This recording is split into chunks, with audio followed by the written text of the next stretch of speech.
पद्मनाभं सुरेशं विश्वाधारं गगनसदृशं मेघवर्णं शुभंगं लक्ष्मीकान्तं कमलनयनं योगिभिर्ध्यानगम्यं वन्दे विष्णु भवभयहरं सर्वलोकैकनाथम् सर्वलोकैकनाथम्। बोल कार्तिक मास महात्म की जय। आज कार्तिक मास महात्म का तीसरा अध्याय। तिथि चौथ, चतुर्थी तिथि हो गई, परंतु अध्याय तीसरा है। एक अध्याय पीछे चल रहे हैं। भगवान श्री कृष्ण से सत्यभामा बोली कि हे प्रभु, आप तीनों काल रूप, तीनों काल कौन से हैं? भविष्य काल, भूतकाल, वर्तमान काल, तीनों के ही काल के सभी भाग सम हैं। फिर भी कार्तिक का महीना उत्तम क्यों है? हे प्रभु, आपने कहा कि तिथियों के अंदर एकादशी, महीनों में कार्तिक का महीना आपको प्रिय है। क्यों? तो भगवान बोले, हे प्रिय, एकाग्रचित्त होकर के वेणु के पुत्र पृथु, वेणु का पुत्र हुआ पृथु और नारद, नारद का संवाद सुनिए, जिसे पृथु ने नारद जी से पूछा था और नारद जी ने ये कार्तिक मास की महिमा बताई थी। नारद जी बोले, सागर का पुत्र शंख नामक राक्षस त्रिलोकी को मथने में समर्थ हुआ। उसने सभी देवताओं को स्वर्ग से निकाल करके इंद्र आदि के सबके अधिकार छीन लिए। सारे देवता डर के मारे अपने अपने स्त्री पुत्रों के साथ बहुत दिनों तक सुमेरु पर्वत की गुफा में रहते रहे। जब देवता गुफाओं में रह रहे थे तब रहते रहे। जब देवता मेरे देवताओं के जीतने पर भी वे बलवान हैं,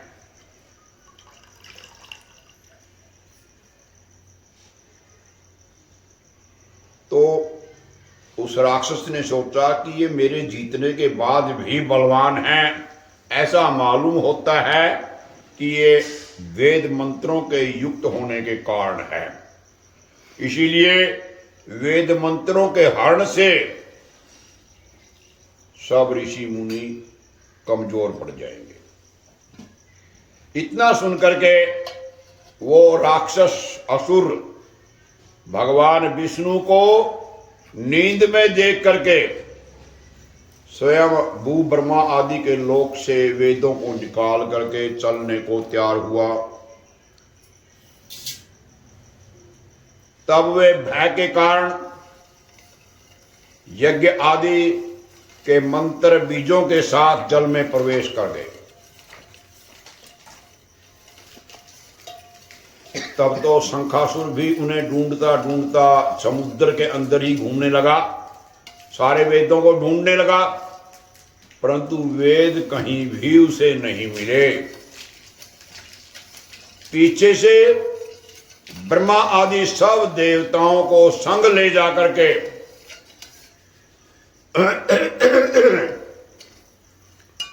पूजा की सामग्री इकट्ठी करके बैकुंठ में भगवान विष्णु की शरण में गए। भगवान से प्रार्थना की नटवर नागर नंदा भजो रे मन गोविंदा। नटवर नागर नंदा भजो रे मन गोविंदा। सांवली सूरत मुख चंदा भजो रे मन गोविंदा। सांवली सूरत मुख चंदा भजो रे मन गोविंदा। नटवर नागर नंदा भजो रे। वहां उन्हें जगाने के लिए भगवान की शरण में जाकर के भगवान को जगाने के लिए सब देवता गाने बजाने लगे, गंध धूप दीप देने लगे, भक्ति से भगवान को संतुष्ट होकर के भगवान को जगाने लगे। तारा है सारा जमाना प्रभु हमको बीता। तारा है सारा जमाना प्रभु हमको बीता। हमको बितारो प्रभु हमको बितारो। हमको बितारो प्रभु बितारो। तारा है सारा जमाना प्रभु हमको बितारो। तारा है सारा जमाना प्रभु हमको बितारो। इस प्रकार उनकी भक्ति से संतुष्ट होकर भगवान जाग गए। तब सभी देवताओं ने दर्शन करके खोड़सोपचार से पूजा की और साष्टांग दंडवत प्रणाम किया। तब भगवान विष्णु कहने लगे, हे देवताओं, मैं तुम्हारी पूजा आदि मांगलिक कार्यों से प्रसन्न हूं और तुम्हारी अभिलाषा पूर्ण करने का वरदान देता हूं। जो मनुष्य आसुज के शुक्ल पक्ष की एकादशी से देव उठनी एकादशी तक पहर रात्रि रहे, तुम्हारी तरह भजन कीर्तन करेंगे, भगवान का नाम अपने मुख से लेंगे, भगवान के दर्शन करेंगे, भगवान का कीर्तन करेंगे, भगवान का मनन करेंगे, वे मुझे प्रसन्न करके मुझी को प्राप्त होंगे। मेरे लिए लाए हुए पद्य अर्घ आचमन आदि अनंत गुण होकर के तुम्हारे सुखों का कारण होंगे। शंखासुर द्वारा हरण किए हुए जल में वेदों को मैं शंखासुर को मार लाऊंगा। अब वे बीज मंत्रों के साथ सब वेद, सारे जितने भी वेद हैं, कार्तिक के महीने में सदा जल में ही निवास करेंगे। मैं आज से जल में रहूंगा।